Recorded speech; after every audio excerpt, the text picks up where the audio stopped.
Hello every one. இன்றைக்கி நம்ம பார்க்க போகிற topic inclusive and global denial.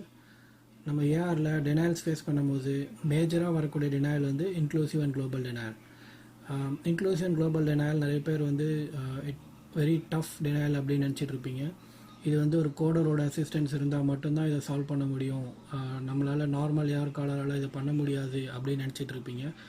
இந்த வீடியோ பார்த்தீங்கன்னா உங்களுக்கு கோடரோட அசிஸ்டன்ஸ் இல்லாமல் இந்த டினையல் எப்படி சால்வ் பண்ணுறது அப்படின்னு உங்களுக்கு கன்ஃபார்மாக எல்லாருக்குமே தெரியும். இன்க்ளூசிவ் அண்ட் குளோபல் டினையலை பற்றி இன்டெப்த்தாகவும் ஈஸியாக எல்லாருக்குமே புரிகிற மாதிரி இந்த வீடியோவில் சொல்லியிருக்கேன். ஸோ இந்த வீடியோவை ஃபுல்லாக பாருங்கள், எங்கள் சேனலில் சப்ஸ்கிரைப் பண்ணுங்கள், இந்த வீடியோவை லைக் பண்ணுங்கள், ஷேர் பண்ணுங்கள். தேங்க்யூ. இன்க்ளூசிவ் டினையலில் 2 டைப் ஆஃப் டினையல் இருக்குது. That is same day inclusive and globally inclusive. First நம்ம சேம் டே இன்க்ளூசிவ் பற்றி பார்ப்போம். சேம் டே இன்க்ளூசிவ்னால் எந்த கோடு டினை ஆயிருக்கோ அந்த கோடும் எந்த கோடு கூட இது பண்டிலாக இருக்கோ, தட் இஸ் ப்ரைமரி கோடும் சேம் டேட் ஆஃப் சர்வீஸில் ரெண்டர் பண்ணியிருப்பாங்க. அந்த ப்ரைமரி கோடை நம்ம கால் பண்ணி தான் ரிப்பிக்கிட்ட தான் கேட்கணுமா அப்படின்னா இல்லை, நம்ம வந்து அனலைஸ் பண்ணியே இல்லை ரிவ்யூலேயே நம்ம வந்து இந்த டினை ஆன கோடு எந்த கோடு கூட பண்டிலாக இருக்குது அப்படின்றத கண்டுபிடிக்கலாம். அதாவது என்ன ப்ரைமரி கோடு அப்படின்றத நம்ம ஈஸியாக ஐடென்டிஃபை பண்ணலாம். அது எப்படி அப்படின்றத நான் இப்போ சொல்கிறேன். ப்ரைமரி கோட் கண்டுபிடிக்கிறதுக்கு நம்ம டைப் ஆஃப் சிபிடி கோட்ஸ் அப்படின்றது என்னன்றதை பார்க்கணும். சிபிடி கோட்ஸை வந்து எப்படி கேட்டகரைஸ் பண்ணி வச்சுருக்காங்க அப்படின்னா, பேஸ்ட் ஆன் தி சீரீஸ், அதாவது 0 சீரீஸ், 0ல் ஸ்டார்ட் ஆகுது எல்லாமே அனஸ்தீஷியா கோட்ஸ். நம்பர் 1லேருந்து 6ல் ஸ்டார்ட் ஆகிற எல்லாமே சர்ஜரி கோட்ஸ். 7ல் ஸ்டார்ட் ஆகிற எல்லா சிபிடி கோட்ஸுமே ரேடியாலஜி கோட்ஸ். 8ல் ஸ்டார்ட் ஆகிற எல்லா சிபிடி கோட்ஸுமே பேத்தாலஜி ஆர் லேப் கோட்ஸ். 9ல் ஸ்டார்ட் ஆகிற எல்லா கோட்ஸுமே எவாலுவேஷன் அண்ட் மேனேஜ்மெண்ட் கோட்ஸ். 9 சீரீஸில் இஎன்எம் கோட்ஸ் மட்டும் இல்லை, அதர் கோட்ஸும் இருக்குது. பட் இன்க்ளூசிவ்ன்றனால நம்ம வெறும் இஎன்எம் கோட்ஸை பற்றி மட்டும் நம்ம பார்க்க போகிறோம். அண்ட் தென் சிசி எடிட்ஸ் அப்படின்னா என்னன்றதை நம்ம தெரிஞ்சுக்க போகிறோம். சிசி எடிட்ஸ்னால் கரெக்ட் கோடிங் இனிஷியேட்டிவ். இது வந்து ஒரு கைட்லைன்ஸ், கோடிங்கை வந்து கரெக்டாக பண்ணுறதுக்கான கைட்லைன்ஸ். இது எங்கே இதை நம்ம செக் பண்ணோம் அப்படின்னா, இது செக் பண்ணுறதுக்கு நமக்கு வேரியஸ் டூல்ஸ் இருக்குது. Like encoder bro, super coder. அதில் நம்ம எந்த கோடு அந்த சேம் டேட் ஆஃப் சர்வீஸில் ரெண்டரான எல்லா கோடையுமே நம்ம போட்டோன்னா என்ன கோடு வந்து ப்ரைமரி கோடாக இருக்குது, எந்த கோடு கூட எல்லா கோடுமே பண்டில் ஆகுது அப்படின்றத நம்ம ஈஸியாக ஐடென்டிஃபை பண்ணலாம். ஃபார் எக்ஸாம்பிள் இப்போ ஒரு 9 சீரீஸ் கோடு, அதாவது ஒரு இஎன்எம் கோடு, எக்ஸாம்பிள் 99213 நம்ம பில்ட் பண்ணியிருக்கோம். அது வந்து இன்க்ளூடட் அப்படின்னு வருது. அன்றைக்கி சேம் டாஸில் என்ன அதர் சிபிடிஸ் இருக்குது அப்படின்றத நம்ம ஐடென்டிஃபை பண்ணணும். என்ன other CPT, mostly 90% E N M codes வந்து ஒரு ஆஃபீஸ் விசிட் 99213 எது கூட பண்டில் ஆகும்னா 1 to 6 சீரீஸ் கோட்ஸ், அதாவது ஒரு சர்ஜரி கோடு கூட தான் பண்டில் ஆகும். ஸோ அன்றைக்கி எதனா சர்ஜரி போயிருக்கா அப்படின்றத நம்ம செக் பண்ணணும். இது அந்த அன்றைக்கி நான் நடந்த எல்லா சிபிடி கோட்ஸையும் நம்ம இந்த டூலில் சிசி எடிட்ஸில் செக் பண்ணோம் அப்படின்னா எது இந்த இஎன்எம் ஆஃபீஸ் விசிட் எது கூட பண்டில் ஆகிருக்கு அப்படின்றத நம்ம ஈஸியாக ஐடென்டிஃபை பண்ணலாம். அப்புறமா அதுக்கு மாடிஃபையர் அலவுடா இல்லையா அப்படின்றதையும் நம்ம அதில் தெரிஞ்சுக்கலாம். ஆஃபீஸ் விசிட்டுக்கு மோஸ்ட்லி 99% வந்து மாடிஃபையர் அலவுடாக தான் இருக்கும். அது என்ன மாடிஃபையர் நம்ம யூஸ் பண்ணுறோம் அப்படின்னா 25 மாடிஃபை.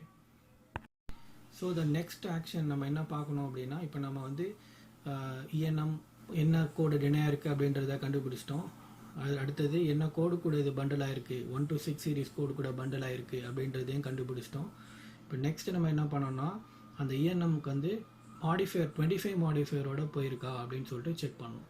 25 மாடிஃபையர் எதுக்கு அப்படின்னா, அந்த பர்டிகுலர் ஆஃபீஸ் விசிட் ஆகிற இஎன்எம் இஸ் செப்பரேட்லி பேயபிள் அப்படின்னு சொல்லிட்டு இன்சூரன்ஸ்க்கு நம்ம ஐடென்டிஃபை பண்ணுறது தான் 25 மாடிஃபையர் நம்ம யூஸ் பண்ணுவோம். 25 மாடிஃபையர் போல் 25 மாடிஃபையரோட போல் அந்த கோடு இஎன்எம் கோடு அப்படின்னா நம்ம ஜஸ்ட் 25 மாடிஃபையர் போட்டு அந்த பர்டிகுலர் டினையான இஎன்எம் ரீசப்மிட் பண்ணாலே போதும். இப்போ சப்போஸ் 25 மாடிஃபையரோட போயிருக்கு அண்ட் ஸ்டில் இன்க்ளூசிவ் டினையாக இருக்குது அப்படின்னா, இந்த கேஸில் நம்ம என்ன பண்ணணும் அப்படின்னா மெடிக்கல் ரெக்கார்ட்ஸை வந்து நம்ம செக் பண்ணணும். அந்த டேட் ஆஃப் சர்வீஸில் செப்பரேட்டாக இஎன்எம் பே ஆகிறதுக்கு செப்பரேட்டாக இஎன்எம் ரெண்டர் பண்ணியிருக்காங்களா டாக்டர் அப்படின்னு சொல்லிட்டு நம்ம செக் பண்ணணும். செப்பரேட்டாக இஎன்எம் பண்ணியிருக்காங்க, சர்ஜரியும் பண்ணியிருக்காங்க, எவாலுவேஷன் மேனேஜ்மெண்ட்டும் பண்ணியிருக்காங்க அப்படின்ற பட்சத்தில் நம்ம 25 மாடிஃபையர் போட்டு நம்ம கிளைமை வந்து அமைச்சிருக்கோம். ஸ்டில் வந்து இன்க்ளூசிவ் டினையாக இருக்குது அப்படின்னா நம்ம கால் பண்ணிலாம் எக்ஸ்பிளைன் பண்ணோன்னா 99% அவங்க ரீப்ராசஸ்லாம் எடுத்துக்க மாட்டாங்க. ஸோ மெடிக்கல் ரெக்கார்ட்ஸ் வச்சு நம்ம அப்பீல் பண்ணலாம். அவங்களுக்கு மெடிக்கல் ரெக்கார்ட்ஸ் பார்த்தாங்கன்னா அவங்களுக்கு தெரிஞ்சிடும், ஓகே இன்சூரன்ஸ் வந்து தே வில் ஐடென்டிஃபை இது வந்து இஎன்எம் வந்து செப்பரேட்டாக அந்த டேட் ஆஃப் சர்வீஸில் பர்ஃபார்ம் பண்ணியிருக்காங்க, ஸோ நம்ம இதை பே பண்ணோம் அப்படின்னு சொல்லிட்டு தே வில் ஐடென்டிஃபை. இல்லை உங்களுக்கு வந்து மெடிக்கல் ரெக்கார்ட் பார்க்க தெரியல, மெடிக்கல் ரெக்கார்ட்ஸை பார்த்து இது இஎன்எம் செப்பரேட்டாக இருக்கா அப்படின்னு சொல்லிட்டு நம்மளால் ஐடென்டிஃபை பண்ண முடியல அப்படின்ற கேஸில் இன்னும் அதற்கோ நம்ம கோடரோட அசிஸ்டன்ஸ் எடுத்துக்கிட்டு they will let you know whether இந்த இஎன்எம் வந்து செப்பரேட்லி பில்லபிள் ஆர் நாட் அப்படின்றத சொல்லிடுவாங்க. So based on that we can take action. Then E N M codes வந்து 1 to 6 சீரீஸ் கோட்ஸ் கூட பண்டில் ஆச்சு அப்படின்னா என்ன பண்ணணும் அப்படின்னு சொல்லிட்டு நான் இப்போ சொன்னேன். இப்போ அடுத்து வந்து இஎன்எம் கோடு 7 சீரீஸ், அதாவது ரேடியாலஜி கோட் கூட பண்டில் ஆச்சுன்னா நம்ம என்ன பண்ணணும் அப்படின்றத பார்க்கணும். இந்த கேஸில் எப்படி இந்த மாதிரி டெனைல் வரும்னா, இஎன்எம் கோடும் அந்த ரேடியாலஜி கோடும் எவாலுவேஷனுக்காக பண்ணியிருக்காங்க. ஒரு ரேடியாலஜி எவாலுவேஷனுக்காக பண்ணியிருக்காங்க அப்படின்னா இஎன்எம் வந்து செப்பரேட்டாக இன்சூரன்ஸ் பே பண்ண மாட்டாங்க. இந்த கேஸில் வந்து நாங்கள் வந்து ஆல்ரெடி ரேடியாலஜி எவாலுவேஷன் பே பண்ணிட்டோம், ஸோ செப்பரேட்டாக ஒரு இஎன்எம் ஒரு ஆஃபீஸர்ஸை பே பண்ண மாட்டோம் அப்படின்னு சொல்லிடுவாங்க. இந்த கேஸ்லேயும் நம்ம அதே மாதிரி சிசி எடிட்ஸ் செக் பண்ணுறோம். அந்த ரேடியாலஜி கோடையும் அந்த இஎன்எம் டெனையான இஎன்எம் கோடையும் நம்ம போடுறோம். மாடிஃபையர் அலவுடா இல்லையா அப்படின்னு சொல்லிட்டு பார்க்குறோம். மாடிஃபையர் அலவுடு அப்படின்னா 25 மாடிஃபையர் போட்டு ரீசப்மிட் பண்ணுறோம். மாடிஃபையர் அலவுடு இல்லை அப்படின்ற பட்சத்தில் இது வந்து கரெக்டான இன்க்ளூசிவ் இஎன்எம்க்கு வந்து மேஜராக அந்த மாதிரி 95% அந்த மாதிரி வராது. மோஸ்ட்லி மாடிஃபையர் அலவுடுன்ற ஒரு ரிசல்ட் தான் வரும். ஸோ 25 மாடிஃபையர் போட்டு நம்ம ரீசப்மிட் பண்ணலாம். முன்னாடி சொன்ன மாதிரி ஆல்ரெடி 25 மாடிஃபையரோட தான் போயிருக்கு, பட் ஸ்டில் டினைடு அப்படின்னா மெடிக்கல் ரெக்கார்ட் பார்ப்போம். செப்பரேட்லி ஐடென்டிஃபையபிள் இஎன்எம் இருந்துச்சு அப்படின்னா no other go we will appeal with medical records. இப்போ next E N M code pathology code கூட பண்டில் ஆச்சுனாலும் அதே மாதிரி சினாரியோ தான். பேத்தாலஜி வந்து ஒரு எவாலுவேஷனுக்காக பண்ணியிருக்காங்க அப்படின்னா அதே மாதிரி தான் நம்ம மாடிஃபையர் செக் பண்ணோம். மாடிஃபையர் இல்லை அப்படின்னா 25 மாடிஃபையர் போட்டு ரீசப்மிட் பண்ணோம். இல்லை மாடிஃபையரோட போயிருக்கு அப்படின்னா ஸ்டில் செப்பரேட்லி ஐடென்டிஃபையபிள் இஎன்எம் இந்த சிபிடி இதில் இருக்குது, இந்த கிளைமில் இருக்குது அப்படின்னா அந்த கேஸில் நம்ம மெடிக்கல் ரெக்கார்ட்ஸ் வச்சு அப்பீல் பண்ணுவோம். ஓகே, இப்போ நம்ம இஎன்எம் சேம் டேல இன்க்ளூட் ஆச்சு, வேற ஒரு கோடு கூட இன்க்ளூட் ஆகி டினை ஆச்சுன்னா என்ன பண்ணணும் அப்படின்றத நம்ம பார்த்துட்டோம். அடுத்து ஒரு சர்ஜரி கோட், அதாவது 1 to 6 சீரீஸ் கோடு இந்த மாதிரி கேஸில் டினை ஆச்சுன்னா என்ன பண்ணணும் அப்படின்றத நம்ம பார்க்க போகிறோம். 1 to 6 சீரீஸ் கோடு வந்து இன்னொரு 1 to 6 சீரீஸ் கோட், அதாவது ஒரு சர்ஜரி கோட் இன்னொரு சர்ஜரி கோட் கூட சேம் டேல பண்டில் ஆகிறதுக்கு வாய்ப்பு அதிகமாக இருக்குது. ஸோ இந்த கேஸ்லேயும் நம்ம என்ன பண்ணணும்னா நம்ம யூஓபியில் பார்ப்போம் என்ன கோட் இப்போ இன்க்ளூசிவ் டினைல் வந்திருக்கு, என்ன கோட் டினைல் வந்திருக்கு, ஸோ ஒரு சர்ஜரி கோடு இன்க்ளூட் ஆகிருக்கு. அந்த டேட் ஆஃப் சர்வீஸில் வேறு எதனா ஒரு சர்ஜரி கோடு பெர்ஃபார்ம் பண்ணியிருக்காங்களா அப்படின்னு சொல்லிட்டு நம்ம செக் பண்ணோம். செக் பண்ணும்போது நம்ம அதே மாதிரி சிசி எடிட்ஸ் யூஸ் பண்ணுறோம். சிசி எடிட்ஸ் யூஸ் பண்ணிவிட்டு ரெண்டுத்தையுமே நம்ம செக் பண்ணுறோம். அதில் வந்து அந்த ப்ரைமரி கோடு நம்ம பேமெண்ட் வந்துருச்சு ஆல்ரெடி, அது கூட தான் இது பண்டில் ஆகுது, மாடிஃபையர் அலவுடு அப்படின்ற பட்சத்தில் நம்ம இந்த இடத்துல என்ன மாடிஃபையர் யூஸ் பண்ணுறோம் அப்படின்னா 59 மாடிஃபையர். 1 to 6 சீரீஸ் கோட், அதாவது சர்ஜரி கோட்ஸுக்கு அன்பண்டில் பண்ணுறதுக்கு நம்ம 59 மாடிஃபையர் யூஸ் பண்ணுவோம். நல்லா ஞாபகம் வச்சுக்கோங்க. 25 modifier is only for the E N M codes. Other than E N M codes, அதாவது 1 to 6 சீரீஸ் கோட்ஸ்க்கெலாம் நம்ம யூஸ் பண்ணுறது 59 மாடிஃபையர். நம்ம இப்போ சிசி எடிட்ஸில் செக் பண்ணுறோம், இந்த ரெண்டு கோடும் பண்டில் ஆகலை அப்படின்னு வந்துருச்சு அப்படின்னா தென் மோஸ்ட்லி அப்படி வராது. அப்படி வந்திருந்த பட்சத்தில் insurance they will pay. Bundle ஆகாது அப்படின்னு சொல்லிட்டு ஸ்டில் இன்சூரன்ஸ் டினை பண்ணியிருந்தாங்கன்னா இந்த கேஸில் we can call and explain CC edits படி இந்த ரெண்டு கோடுமே பண்டிலே ஆகாது, then why this is denied அப்படின்னு கேட்டு we can argue with rep and send back for reprocess. இப்போ ரெப் வந்து அது ரீப்ராசஸ் எடுத்துக்க மாட்டாங்க அப்படின்ற பட்சத்தில் we can appeal with medical records as well as the CC edits proof. அந்த சிசி எடிட் ப்ரூஃபை வந்து நம்ம டவுன்லோட் பண்ணி அதையும் வந்து ஒரு ப்ரூஃபாக வச்சு நம்ம அப்பீல் பண்ணலாம். இப்போ நம்ம செக் பண்ணுறோம் ஒரு சர்ஜரி கோடும் இன்னொரு சர்ஜரி கோடும் போட்டு சிசி எடிட்ஸில் செக் பண்ணுறோம். அப்போ என்ன ஆகுதுன்னா ரெண்டுமே பண்டில்டு தான், ஆனால் மாடிஃபையர் அலௌடு கிடையாது. அது ரெண்டுமே நம்ம சேம் டேட் ஆஃப் சர்வீஸில் பெர்ஃபார்ம் பண்ணவே கூடாது அப்படின்னு நமக்கு ரிசல்ட் தெரிஞ்சிச்சு அப்படின்னா, அந்த கேஸில் என்ன பண்ணணும் அப்படின்னா, நமக்கு ப்ரொவைடர் அப்டேட்ஸ் எதனா இருக்கான்னு சொல்லிட்டு செக் பண்ணிக்கோங்க. அது பேஸ்ட் ஆன் தி ப்ரொவைடர். இந்த 2 கோடுமே பில் பண்ணால் ஒரு கோட் பேமெண்ட் வந்துச்சுன்னா இன்னொரு கோடை நம்ம அட்ஜஸ்ட் பண்ணிடலாம் அப்படின்ற என்ன அப்டேட்ஸ் இருக்கா அப்படின்னு சொல்லிட்டு செக் பண்ணணும். அப்படி இருந்துச்சுன்னா அதை ஃபாலோ பண்ணலாம். இல்லை அப்படின்னா நம்ம ஜஸ்ட்டு கோடர்கிட்ட இதை மூவ் பண்ணிவிட்டு, ஏன்னா சர்ஜரி கோட்ஸ்ன்றனால நம்ம வந்து கோடர்கிட்ட மூவ் பண்ணிவிட்டு இது ரெண்டுமே செப்பரேட்டாக பே பண்ணுவாங்களா அப்படின்னு செக் பண்ணிவிட்டு, அவங்க இது வந்து செப்பரேட்டாக பே பண்ணுவாங்க, 2 கோடுமே தனித்தனியாக நம்ம பெர்ஃபார்ம் பண்ணியிருக்கோம் அப்படின்னு சொன்னாங்கன்னா நம்ம இதை ரீசப்மிட் பண்ண முடியாது. ஏன்னா இதில் எந்த மாடிஃபையரும் நம்ம அப்ளிகபிள் கிடையாது. ஸோ இந்த கேஸ் நம்ம என்ன பண்ணுவோன்னா அப்பீல் தான் பண்ணுவோம் மெடிக்கல் ரெக்கார்ட்ஸ் வச்சு. இப்போ நம்ம ஒரு சர்ஜரி கோடும் இன்னொரு சர்ஜரி கோடும் அந்த சேம் டேட் ஆஃப் சர்வீஸில் இன்க்ளூட் ஆகிருந்ததுன்னா நம்ம அதை எப்படி ஐடென்டிஃபை பண்ணுறது, என்ன மாடிஃபையர் யூஸ் பண்ணுறது அப்படின்றத பார்த்தோம். அதே மாதிரி தான் 7 சீரீஸ் கோடு, ஒரு 7 சீரீஸ் கோடும் இன்னொரு 7 சீரீஸ் கோடும் சேம் டேட் ஆஃப் சர்வீஸில் இன்க்ளூட் ஆகிருக்குன்னா அதே மாதிரி தான் இங்கேயும் நம்ம 59 மாடிஃபையர் தான் யூஸ் பண்ணுவோம். இது எல்லாமே நம்ம சர்ஜரி கோட்ஸ்க்கெலாம் என்னென்ன பார்த்தோமோ அதே கண்டிஷன்ஸ் தான் இங்கே இந்த ரேடியாலஜி கோட்ஸ்க்கும். சேம் அப்ளைஸ் டு பேத்தாலஜி கோட்ஸ்க்கும் அந்த 8 சீரீஸ் லேப் கோட்ஸ்க்கும் அதே மாதிரியான சினாரியோ தான். சேம் டே இன்க்ளூசிவ்க்கு நம்ம அனஸ்தீஷியா கோட்ஸ் பற்றி பார்க்க போகிறதில்ல. ஏன்னா அது மோஸ்ட்லி அனஸ்தீஷியா கோட்ஸ் வந்து அது வந்து ஒரு தனி பில்டிங். ஸோ நம்ம அனஸ்தீஷியா கோட்ஸ் பற்றி இதில் நம்ம பார்க்க போகிறதில்ல. மீதி 1 to 9 சீரீஸ் கோட்ஸை மட்டும் நம்ம பார்க்க போகிறோம். இன்க்ளூசிவ் டினையில் கால் பண்ணாமல் ஒர்க் பண்ணணும்னா நம்ம மேஜராக எது தெரிஞ்சுக்கணும் அப்படின்னா, என்ன டைப் ஆஃப் கோட் அப்படின்றத ஐடென்டிஃபை பண்ணணும், என்ன டைப் ஆஃப் கோட் என்ன இருக்குது, அப்புறமா எது ப்ரைமரி கோடு வந்து உங்களால் ஐடென்டிஃபை பண்ண முடியல அப்படின்னா, நான் சொன்ன சிசிஐடிஸில் செக் பண்ணுங்கள் அப்படின்ட்டு. அதில் ஐடென்டிஃபை ஆகலை, உங்களால் அப்படி பண்ண முடியல அப்படின்னா நோ அதர் கோ, நீங்கள் கால் தான் பண்ணி ஆகணும். கால் பண்ணி என்ன ப்ரைமரி கோட் அப்படின்றத நம்ம கண்டுபிடிக்கணும். அப்புறம் அதுக்கு மாடிஃபையர் அலௌடா இல்லையான்னு சொல்லிட்டு நம்ம செக் பண்ணோம். இதில் 2 மாடிஃபையர் தான் நம்ம யூஸ் பண்ண போகிறோம், 25 and 59 மாடிஃபையர்.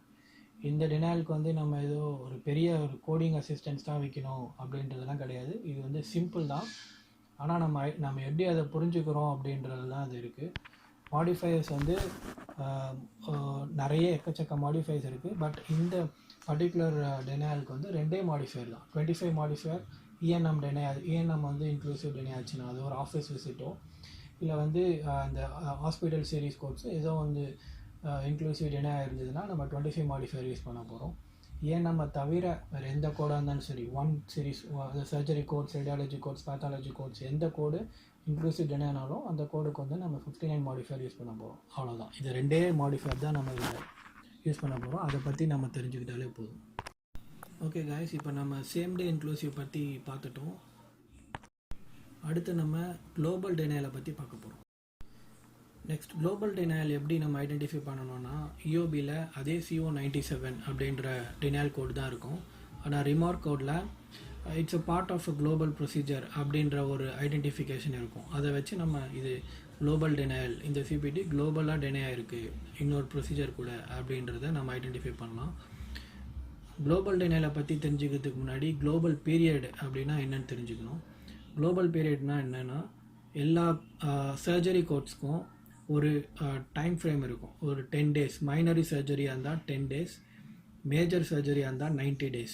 அந்த பர்டிகுலர் டைம் பீரியடுக்குள்ளே அவங்க அது ஃபாலோ பண்ணுற எல்லா விசிட்டுமே அந்த பர்டிகுலர் சர்ஜரி கூட பண்டில் ஆகிருக்கும். ஏன்னா தனித்தனியாக ஒன்றுத்துக்கும் இன்சூரன்ஸ் பே பண்ண மாட்டாங்க. அந்த குளோபல் பேக்கேஜ், அந்த சர்ஜரிக்கு பே பண்ண அந்த இதிலேயே பெனிஃபிட்ஸில் இது ஃபாலோ பண்ண எல்லா விசிட்டுமே அவங்க பண்டில் பண்ணிவிடுவாங்க. இன்னும் தெளிவாக சொல்லணும்னா, இப்போ ஒரு பேஷண்ட் வந்து அவங்க கையில் ஒரு கட் ஆகிடுச்சு அவங்க கை, அதுக்காக போயிருக்காங்க. அப்போ இப்போ டாக்டர் என்ன பண்ணுறாருன்னா, அந்த பேஷண்ட்டோட ஒரு ஸ்டிச்சஸ் போட்டு விட்றாரு அவங்க கையில். ஸோ ஸ்டிச்சஸ் போடுறதுன்றது ஒரு சர்ஜரி கோட்ஸில், அதாவது 1 to 6 சீரீஸ் கோட்டில் பில் பண்ணுவாங்க. அவரே பேஷண்ட் வந்து ஒரு 10 டேஸ் கழித்து அந்த டாக்டரை போய் ஃபாலோ பார்க்குறாரு. எப்படி ஆறி இருக்கா, இல்லை கட்டு போட்டது அந்த இது என்ன பிரிஞ்சிருக்கா, இல்லை வந்து திரும்பவும் வேறு கட்டு போடணுமா அப்படின்னு சொல்லிட்டு பார்க்குறாங்க. அந்த டைமில் அவங்க என்ன கோட்ஸ் பில் பண்ணுவாங்கன்னா, ஒரு இஎன்எம் கோட் பில் பண்ணுவாங்க, ஒரு எவாலுவேஷன் அண்ட் மேனேஜ்மெண்ட் கோட். ஏன்னா அந்த டாக்டர் வந்து எவாலுவேட் பண்ணுறாரு, அவர் பண்ண அந்த ஸ்டிச்சஸ் போட்டது வந்து எப்படி இருக்குது, கரெக்டாக இருக்கா, இல்லை வேறு எதுனா ப்ளீட் ஆகுதா அந்த பேஷண்ட்டுக்கு, ஏன்னா இன்ஃபெக்ட் ஆகிருக்கா அப்படின்னு சொல்லிட்டு செக் பண்ணுறாரு. இதை நம்ம இப்போ இன்சூரன்ஸ்க்கு நம்ம பில் பண்ணுறோம் அப்படின்னா, ஃபர்ஸ்ட்டு சர்ஜரி பண்ணதுக்கு, அதாவது ஸ்டிச்சஸ் போட்டதுக்கு ஒரு கோடு நம்ம பில் பண்ணியிருப்போம். அந்த ஃபாலோ பண்ண 10 டேஸில் இன்னொரு இஎன்எம் பில் பண்ணோன்னா அவங்க என்ன சொல்லுவாங்கன்னா, இன்சூரன்ஸ் என்ன எப்படி கிளைமை ரினியூ பண்ணுவாங்கன்னா, நம்ம ஆல்ரெடி நீங்கள் ஸ்டிச்சஸ் போட்டதுக்கு ஆல்ரெடி நீங்கள் பேமெண்ட் வாங்கிட்டீங்க, இது வந்து பார்ட் ஆஃப் அந்த ப்ரொசீஜர், ஸோ இது நாங்கள் செப்பரேட்டாக பே பண்ண மாட்டோம் அப்படின்னு சொல்லிட்டு இன்சூரன்ஸ் ரினியூ பண்ணிடுவாங்க. இந்த கேஸில் தான் நம்ம குளோபல் பீரியட், அதாவது நம்ம ஃபாலோ சொன்னால அந்த விசிட் வந்து வித்தின் குளோபல் பீரியட்குள்ளே அந்த ப்ரொசீஜர்க்குள்ளே வந்தால் மட்டும்தான் இந்த மாதிரி டெனைல் வரும். அதாவது மைனர் ப்ரொசீஜராக இருந்தால் 10 டேஸ்க்குள்ளே பில் பண்ணக்கூடாது. மேஜர் ப்ரொசீஜராக இருந்தால் 90 டேஸ் வரையும் பில் பண்ணக்கூடாது. இப்போது இந்த குளோபல் டெனைலை எப்படி நம்ம கால் பண்ணாமல் ஒர்க் பண்ணுறது அப்படின்றத நான் சொல்கிறேன். இப்போ இஎன்எம் வந்து குளோபல் டெனைலாக வந்துச்சு அப்படின்னா, நம்ம ஒரே ஒரு கோடு தான் பில் பண்ணியிருப்போம், ஆனால் அது CO97 அப்படின்னு சொல்லிட்டு டெனையாக இருக்கும். ஸோ நம்ம கன்ஃபியூஸ் ஆகிடும், என்னடா இது 2 கோடு பில் பண்ணால் ஒரு கோடும் இன்னொரு கோடும் நம்ம இன்க்ளூட் ஆயிருன்னு சொல்லியிருப்போம், இன்னும் ஒரு கோட் தான் பில் பண்ணியிருக்கோம், ஸ்டில் இன்க்ளூசிவ் டினைல் வந்திருக்கு அப்படின்ற பட்சத்தில் அதுதான் நான் முன்னாடியே சொன்ன மாதிரி ரிமார்க் கோடை செக் பண்ணோம். ரிமார்க் கோடை செக் பண்ணும்போது இது வந்து ஒரு குளோபல் டினைல். ஸோ நம்ம என்ன அடுத்து பார்க்கணுன்னா, ப்ரீவியஸ் விசிட்ஸ் எல்லாம் செக் பண்ணோம் அந்த பேஷண்ட்டுக்கு. வித்தின் 90 டேஸில் எதனா சர்ஜரி கோட்ஸ் பில் பண்ணியிருக்காங்களா அப்படின்னு சொல்லிட்டு செக் பண்ணுவோம். அந்த சர்ஜரி கோட்ஸை எடுத்து நம்ம அந்த சர்ஜரி கோடுக்கு குளோபல் பீரியட் இருக்கா அப்படின்னு சொல்லிட்டு பார்க்கணும். இந்த குளோபல் பீரியட் இருக்கா அப்படின்றது நம்ம எங்கே பார்க்கணும் அப்படின்னா, நம்ம ஜஸ்ட்டு கூகுளில் போய்ட்டு குளோபல் பீரியட் ஃபார் NSCPT அப்புறம் 15275 குளோபல் பீரியட் ஃபார் 15275 அப்படின்னு நம்ம போட்டோம்னா அதிலே நம்ம சர்ச் பண்ணி எடுத்துடலாம். 10 டேஸ் அப்படின்னு சொல்லிட்டு வரும். இப்போது 10 டேஸ் அப்படின்னு வருதுன்னா, நம்ம அந்த ஃபாலோ பண்ண டெனே ஆன கோடை 10 டேஸ்க்குள்ளே நம்ம பில் பண்ணியிருக்கோம் அப்படின்னா இன்சூரன்ஸ் வில் நாட் பே. அது வந்து ஃபஸ்ட். நம்ம செகண்ட் என்ன செக் பண்ணணும்னா, அந்த சர்ஜரி கோடும் நம்ம டெனே ஆன கோடும் சேம் கண்டிஷனுக்காக பில் பண்ணியிருக்காங்களா, அதாவது சேம் டிஎக்ஸ் இருக்கா அப்படின்னு சொல்லிட்டு செக் பண்ணணும். அந்த சர்ஜரி கோடில் இருக்க டிஎக்ஸை நம்ம பார்க்கணும், அதே வந்து நம்ம டெனே ஆன கோடில் இருக்க டிஎக்ஸை பார்க்கணும். ரெண்டுமே சேம் டிஎக்ஸாக இருந்துச்சுன்னா இன்சூரன்ஸ் தே வில் நாட் பே. ஏன்னா நான் முன்னாடி சொன்ன மாதிரி அவங்க அந்த சர்ஜரிக்கே பே பண்ணிவிடுவாங்க. அதே ரீசனுக்காக அவங்க மறுபடியும் ஒரு இஎன்எம் பில் பண்ணியிருக்காங்க அப்படின்னா அந்த குளோபல் பீரியட்குள்ளே வந்துச்சு அப்படின்னா they will not separately pay. So அது வந்து டினே ஆகிடும். இல்லை அந்த சர்ஜரி கோடு வேற ஒரு இதுக்காக பண்ணியிருக்காங்க, அந்த ஃபாலோ பண்ண இஎன்எம் வந்து சம்மந்தமே இல்லாத ஒரு இப்போ டிசீஸ்க்காக வந்திருக்காங்க, அப்போது ஸ்டில் டினே ஆயிருக்கு அப்படின்னா in that case we can use 24 modifier. 24 modifier வந்து எதுக்கு யூஸ் பண்ணுறோம் அப்படின்னா, அது வந்து ஒரு அன்ரிலேட்டட் இஎன்எம் அப்படின்றத நம்ம அவங்களுக்கு சொல்கிறோம்.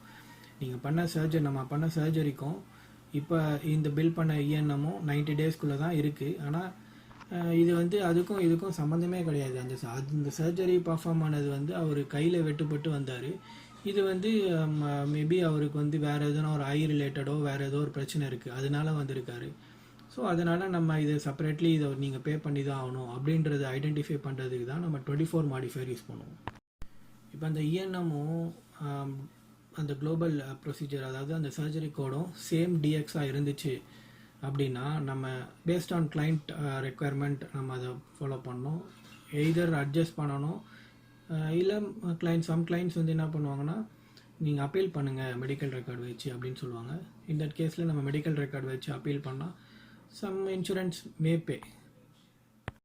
இப்போ இதுவரையும் நம்ம ஒரு இஎன்எம் கோடு சர்ஜரி கோட் கூட குளோபலாக பண்டில் ஆச்சுன்னா என்ன பண்ணணும், என்ன மாடிஃபையர் யூஸ் பண்ணணும், அதாவது ஒரே மாடிஃபையர் தான் 24.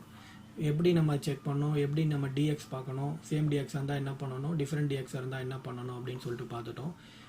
இப்போ அதுவே வந்து ஒரு சர்ஜரி கோடு இன்னொரு சர்ஜரி கோடு கூட குளோபலாக பண்டில் ஆகுது, சேம் டாஸில் இல்லை, அது வித்தின் ஒரு 90 டேஸ் குளோபல் பீரியடில் பில் பண்ணியிருக்காங்க. இந்த கேஸில் நம்ம என்ன பண்ணணும் அப்படின்றத நம்ம நெக்ஸ்ட் பார்க்கலாம்.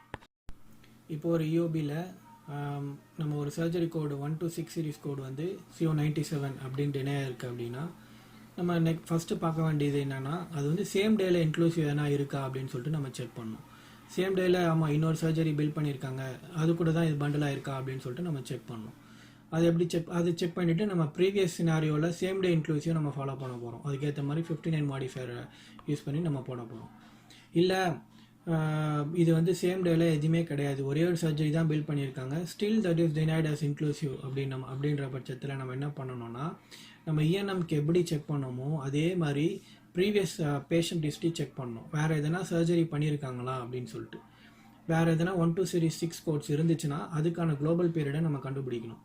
அது 90 days 10 days குளோபல் பீரியட்குள்ளே தான் இந்த சர்ஜரியும், அதாவது இந்த 1-6 சீரிஸ் கோடும் பில் பண்ணியிருக்காங்க அப்படின்னா நெக்ஸ்ட் நம்ம அதில் பார்த்த மாதிரி நம்ம டிஎக்ஸ் செக் பண்ண போகிறோம். ரெண்டுமே சேம் டிஎக்ஸா டிஃப்ரெண்ட் டிஎக்ஸா அப்படின்னு சொல்லிட்டு நம்ம பார்க்கணும். இதில் வந்து சேம் டிஎக்ஸாக இருந்தால் அட்ஜஸ்ட் பண்ணணும் இல்லை வந்து அப்பீல் பண்ணணும் அப்படின்ற கான்செப்ட் கிடையாது. இதுக்கு வந்து டிஃப்ரெண்ட் மாடிஃபைஸ் இருக்குது. ஸோ அது என்னென்ன மாடிஃபைஸ் நம்ம யூஸ் பண்ண போகிறோம் அப்படின்றத நம்ம இங்கே பார்க்க போகிறோம். இப்போது ஒரு டினையான கோடு, அதாவது 1-6 சீரிஸ் கோடும் இன்னொரு சர்ஜரி கோடும் வித்தின் த குளோபல் பீரியடில் பெர்ஃபார்ம் பண்ணியிருக்காங்க அப்படின்னா நம்ம அடுத்து என்ன பண்ண போகிறோம் அப்படின்னா டிஎக்ஸ் செக் பண்ண போகிறோம். ரெண்டுமே சேம் டிஎக்ஸாக இருந்தால் நம்ம என்னென்ன மாடிஃபைஸ் யூஸ் பண்ணுவோம் அப்படின்னா 58 and 78 modifier, 58 or 78 modifier. 58 modifier வந்து என்ன சினாரியோவில் யூஸ் பண்ணுவோம் அப்படின்னா இது வந்து ஒரு ஆல்ரெடி ஒரு ஸ்டாஜ்டு ஆர் ரிலேட்டட் ப்ரொசீஜர். ஆல்ரெடி அந்த டாக்டர் வந்து பிளான் பண்ணி வச்சுருப்பாங்க. இந்த பர்டிகுலர் சர்ஜரி பண்ணும் போதே ஒரு 10 days இவங்களுக்கு வந்து அது இன்னொரு சர்ஜரி பண்ணணும் அப்படின்றத ஆல்ரெடி அவங்க பிளான் பண்ணி வச்சுருப்பாங்க. ஸோ அது ஒரு குளோபல் டேஸ் இருந்தால் கூட இது வந்து ஆல்ரெடி பிளான்டு சர்ஜரி அப்படின்றதுனால நம்ம வித்தின் த குளோபல் பீரியட்குள்ளே இன்னொரு சர்ஜரி நம்ம பண்ண போகிறோம் அப்படின்றத இன்சூரன்ஸ்க்கு ஐடென்டிஃபை பண்ணுறதுக்காக அந்த டினையான கோடு கூட 58 மாடிஃபையர் போட்டு நம்ம ரீசப்மிட் பண்ணுவோம். அதாவது அந்த ஃபாலோஅப்பில் வந்த சர்ஜரி கோடு கூட 58 மாடிஃபையர் போட்டு ரீசப்மிட் பண்ணுவோம். 78 மாடிஃபையரும் அதே தான், பட் இங்கே வந்து ஒரு பிளான்டாக இருக்காது, அன்பிளான்டு ரிட்டன். ஆனால் ஒரு சேம் டாக்டரு ஒரு சர்ஜரி பண்ணியிருக்காங்க, அந்த பேஷண்ட்டுக்கு வந்து இன்னொரு சர்ஜரி பண்ண வேண்டியதாக இருக்குது. ஆனால் இது வந்து பிளான் பண்ணது கிடையாது, அவங்க அன்பிளான்டாக வராங்க, வந்து அந்த குளோபல் பீரியடுக்குள்ளேயே பண்ணுறாங்க, சர்ஜரி பண்ணுறாங்க. அதே சேம் டிஎக்ஸ் தான், சேம் இஷ்யூக்காக தான் இன்னொரு சர்ஜரி பண்ணுறாங்க. ஸோ நாங்கள் வந்து இதை இன்சூரன்ஸ்க்கு எப்படி ஐடென்டிஃபை பண்ணுவோம் அப்படின்னா 78 மாடிஃபையர் போட்டு ஐடென்டிஃபை பண்ணுவோம். 78 மாடிஃபையர் அவங்க போட்டு இன்சூரன்ஸ் வந்து they will come to know இது வந்து 90 daysக்குள்ளே பண்ணியிருக்காங்க, ஆனாலும் இது வந்து ஏதோ ஒரு எமர்ஜென்சி ஏதோ கண்டிஷனுக்காக பண்ணியிருக்காங்க அப்படின்றத 78 மாடிஃபையர் போட்டு நம்ம இன்சூரன்ஸ்க்கு வந்து ஐடென்டிஃபை பண்ணுவோம். இந்த 58 and 78 மாடிஃபையரை நம்ம இன்டர்சேஞ்ச் பண்ணியும் யூஸ் பண்ணலாம். மோஸ்ட்லி 95% இன்சூரன்ஸ் வில் பே. 58 மாடிஃபையர்ன்ற இடத்துல 78 போட்டாலும் இன்சூரன்ஸ் பே பண்ணுறாங்க, 78 இடத்துல 58 போட்டாலும் இன்சூரன்ஸ் பே பண்ணுறாங்க. பட் இதை நம்ம கிளியராக இருக்கணும்னா நம்ம மெடிக்கல் ரெக்கார்ட் செக் பண்ணோம்னா இது வந்து ஒரு பிளான்டு ரிட்டர்னா இல்லை ஒரு அன்பிளான்டு ரிட்டர்னா அப்படின்றது நமக்கு தெரிஞ்சிடும். ஸோ பேஸ்ட் ஆன் தட் 58 மாடிஃபையரா இல்லை 78 மாடிஃபையரான்னு சொல்லிட்டு நம்ம ஐடென்டிஃபை பண்ணிக்கலாம். நெக்ஸ்ட் வந்து 79 மாடிஃபையர். 79 மாடிஃபையர்னாலும் இதே தான், ஒரு சர்ஜரி கோட் இன்னொரு சர்ஜரி கோடோட 90 days இல்லை 10 daysோட குளோபல் பீரியட்குள்ளே பில் பண்ணியிருக்காங்க. அந்த டினையான சர்ஜரி கோடு வந்து நம்ம செக் பண்ணுவோம், அதோட டிஎக்ஸை செக் பண்ணுவோம். அது வந்து ரெண்டுமே வேறு டிஎக்ஸாக இருந்துச்சு அப்படின்னா நம்ம என்ன மாடிஃபையர்ஸ் யூஸ் பண்ணோம்னா 79 மாடிஃபையர். இது எதுக்குன்னா அந்த 90 daysக்குள்ளே இன்னொரு சர்ஜரி பண்ணியிருக்கோம், ஆனால் அதுக்கும் இதுக்கும் சம்மந்தமே இல்லை அப்படின்றத ஐடென்டிஃபை பண்ணுறதுக்கு தான் இந்த 79 மாடிஃபையர். அந்த ஃபஸ்ட்டு 58 and 78 மாடிஃபையர் வந்து எதுக்காகனா அது வந்து 90 daysக்குள்ளே தான் பண்ணியிருக்காங்க, ஆனால் இது ரெண்டுமே ரிலேட்டட் சர்வீஸ் தான் அப்படின்றத சொல்கிறதுக்கான மாடிஃபைஸ் தான் 58 and 78. 79 வந்து இது வந்து அன்ரிலேட்டட், இதுக்கும் அதுக்கும் சம்மந்தமே இல்லை அப்படின்றத சொல்கிறது தான் 79 மாடிஃபையர். அண்ட் தென் ஃபியூ கேசஸில் நம்ம 57 மாடிஃபையரும் யூஸ் பண்ணுவோம். 57ன்றது ஒரு டிசிஷன் ஃபார் சர்ஜரி, அதாவது ஒரு இஎன்எம் பர்ஃபார்ம் பண்ணியிருப்பாங்க, அதுக்கு அடுத்த நாள் ஒரு சர்ஜரி பர்ஃபார்ம் பண்ண போகிறாங்க. ஸோ இஎன்எம் பண்ணி நாளைக்கு உங்களுக்கு சர்ஜரி பண்ண போகிறோம் அப்படின்றத பேஷண்ட்டுக்கு அவங்க ஐடென்டிஃபை பண்ணி எவாலுவேட் பண்ணி வச்சுருப்பாங்க. அந்த டைமில் அந்த இஎன்எம்மோ என்ன ஆகும்னா இன்க்ளூசிவ் டினை ஆகும். நம்ம முன்னாடி ப்ரீவியஸ் விசிட்ஸில் செக் பண்ணோன்னா எந்த சர்ஜரியுமே இருக்காது. ஆனால் 1 day ப்ரையரில் செக் பண்ணோன்னா ஒரு சர்ஜரி நடந்திருக்கும். ஸோ இந்த கேஸில் நம்ம குளோபல் பீரியட் செக் பண்ணோன்னா அந்த பர்டிகுலர் ப்ரொசீஜர் கோடுக்கு 90 days global post operative global period, அதாவது அந்த ஆப்ரேஷன் பண்ணதுக்கு அப்புறமா ஒரு 90 days-ம் 1 day ப்ரீ ஆப்ரேட்டிவ் குளோபல் பீரியடும் மேஜராக இருக்கக்கூடிய எல்லா மேஜர் சர்ஜரி கோட்ஸ்க்குமே 1 day pre operative procedure pre operative global period இருக்கும். ஸோ அதை வந்து இதை வந்து நாங்கள் இந்த இஎன்எம்மை வந்து அந்த சர்ஜரி பண்ணலாமா அப்படின்னு சொல்லிட்டு நாங்கள் டிசைட் பண்ணுறதுக்கு தான் இதை பில்ட் பண்ணியிருக்கோம். அப்படின்றத நம்ம ஐடென்டிஃபை பண்ண தான் இந்த 57 மாடிஃபையரை நம்ம இன்சூரன்ஸ்க்கு பில் பண்ணுறோம். குளோபல் டினையலில் அதான் இந்த 5 மாடிஃபைஸ் இருக்குது. இந்த 5 மாடிஃபைஸை நம்ம எங்கெங்கே கரெக்டாக யூஸ் பண்ணோம் அப்படின்றது நமக்கு தெரிஞ்சிச்சுன்னா இந்த குளோபல் டினையலில் நம்ம கால் பண்ணாமல் ஈஸியாக பண்ணலாம். இன்னும் ஒரு கன்சாலிடேட்டடாக சொல்லணுன்னா, ஒரு இஎன்எம் வந்து ஒரு 90 days குளோபல் பீரியட் கூட இன்னொரு சர்ஜரி கோட் 90 days குளோபல் பீரியடோட இஎன்எம் டினை ஆச்சு அப்படின்னா நம்ம 2 மாடிஃபையர் தான் யூஸ் பண்ணுவோம். ஒன்று 24 மாடிஃபையர், இன்னொன்று 57 மாடிஃபையர். எந்த கேஸில் அப்படின்னா இஎன்எம் வந்து ஒரு சர்ஜரிக்கு முன்னாடி நாள் பண்ணியிருக்காங்க அப்படின்னா 57 மாடிஃபையர் யூஸ் பண்ணுவோம். இல்லை ஒரு சர்ஜரியும் இல்லை இன்னொரு சர்ஜரியுமே குளோபலாக டினை ஆகுது அப்படின்ற கேஸில் நம்ம என்னென்ன மாடிஃபைஸ் யூஸ் பண்ணோன்னா 58, 78 அண்ட் 79. 58 நான் ஆல்ரெடி சொல்லியிருக்கேன், இது வந்து ஒரு ஸ்டேஜ்டு, அதாவது பிளான்டு ப்ரொசீஜர். 78னா அன்பிளான்டு பட் சேம் கண்டிஷனுக்காக அன்பிளான்டாக ஒரு எமர்ஜென்சியாக வந்திருக்காங்க. 79 மாடிஃபையர் எதுக்காக யூஸ் பண்ணுறோன்னா, இது வந்து அன்ரிலேட்டட், சேம் ஃபிசிஷியன் தான் பெர்ஃபார்ம் பண்ணியிருக்காங்க, பட் இதுக்கும் 2 கோடுமே அன்ரிலேட்டட் அப்படின்றத நம்ம இன்சூரன்ஸ்க்கு ஐடென்டிஃபை பண்ண தான் நம்ம 79 மாடிஃபையர் யூஸ் பண்ணுறோம். That's it guys. Inclusive and global டினையல்ஸை பற்றி உங்களுக்கு எல்லாமே சொல்லியாச்சு. இது நீங்கள் ரொம்ப இன்டெப்த்தாக நான் எதுவுமே சொல்லலை. ஈஸியாக எப்படி நம்ம ஏஆர் ஒர்க் பண்ணும்போது என்னென்ன தேவையோ என்னென்ன நமக்கு யூஸ்ஃபுல்லாக இருக்குமோ அதை மட்டும் சொல்லியிருக்கேன். இதை நீங்கள் ஃபாலோ பண்ணிங்கனாலே இந்த 2 டினையலுமே நம்ம கால் பண்ணாமே பண்ணலாம். ஈஸியாக கால் பண்ணாமே நம்ம வந்து கோடரோட அசிஸ்டன்ஸ் எல்லாமே நம்ம ஈஸியாக பண்ணலாம். ஸோ இதில் நமக்கு ரொம்ப டைம் கன்சியூம் ஆகும்னு நினைக்கிறேன். கால் பண்ணி இன்சூரன்ஸ் வெறும் ப்ரைமரி ப்ரொசீஜர் கோடு தெரிஞ்சுக்கிறதுக்காக மட்டும் நம்ம இன்சூரன்ஸ் ஹோல் டைமில் இருப்போம். அதெல்லாம் வந்து நம்ம அவாய்ட் பண்ணலாம். ஸோ இந்த வீடியோ உங்களுக்கு யூஸ்ஃபுல்லாக இருக்கும்னு நினைக்கிறேன். இதே மாதிரி நிறைய வீடியோஸ் வந்து நம்ம சேனலில் போடுறோம் தமிழில். So please subscribers and keep watching. Thank you.